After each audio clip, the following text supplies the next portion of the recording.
Pushpa to the rule या चित्रपटाने पहिल्या दिवसापासून बॉक्स ऑफिस हादरवून सोडले। सुकुमार दिग्दर्शित या चित्रपटानं देशांतर्गत बॉक्स ऑफिसवर रविवारपर्यंत म्हणजे फक्त 4च दिवसात आपलं भांडवल कमावलं। सुमारे 500 कोटींच्या बजेटमध्ये बनवलेल्या पुष्पा टू द रूल या चित्रपटाने भल्या भल्या सुपरस्टार्सच्या ब्लॉकबस्टर चित्रपटांना मागे टाकत अनेक विक्रम मोडलेत।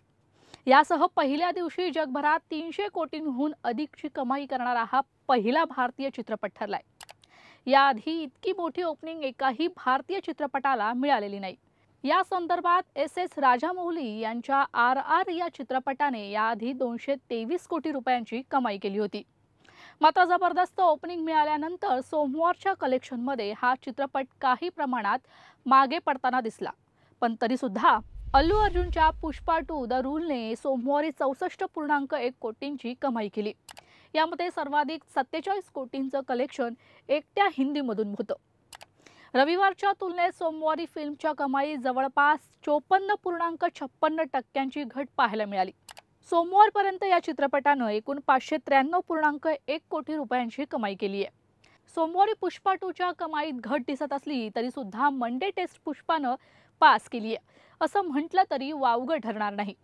कारण पुष्पा टू द रूलनं यापूर्वीच्या सोमवारी बंपर कमाई करणाऱ्या जवान, पठाण, ॲनिमल, RRR, KGF 2 या चित्रपटांना आता मागे टाकले। याशिवाय पुष्पा 2नं आत्तापर्यंत सर्वाधिक कमाई हिंदीमध्ये केली आहे। आत्तापर्यंत पुष्पा 2च्या एकूण कमाईपैकी 332.7 कोटी रुपये फक्त हिंदीमधून आलेत। त्यामुळे 5 दिवसात 300 कोटी कमवणारा हिंदी भाषेतील पुष्पा 2 हा पहिला चित्रपट ठरलाय। याआधी जवान हा चित्रपट 6 दिवसात 300 कोटींमध्ये सामील झाला होता। पठाण आणि ॲनिमल 7 दिवसात, गद्दर 2 8 दिवसात, स्त्री 2 8 दिवसात, बाहुबली 2 ने 10 दिवसात, KGF 2 11 दिवसात आणि दंगल चित्रपटाने 13 दिवसात 300 कोटींच्या क्लबमध्ये प्रवेश केला होता। पुष्पा टू द रूल या चित्रपटाने ओरिजिनल लँग्वेज तेलुगूमध्ये आतापर्यंत 211.7 कोटींची कमाई केली आहे। पुष्पा 2 या चित्रपटाच्या जगभरातील आकडेवारीवर आपण नजर टाकली तर आपल्याला दिसून येते की या चित्रपटाने 870 कोटींचा आकडा आतापर्यंत गाठलाय। पुष्पा 2 या चित्रपटाच्या गडगंज यशानंतर आता या सिनेमाच्या 3ऱ्या भागाची घोषणा देखील करण्यात आली आहे। त्यामुळे आता पुष्पा 3 साठी प्रेक्षक उत्सुक आहेत यात काही शंका नाही।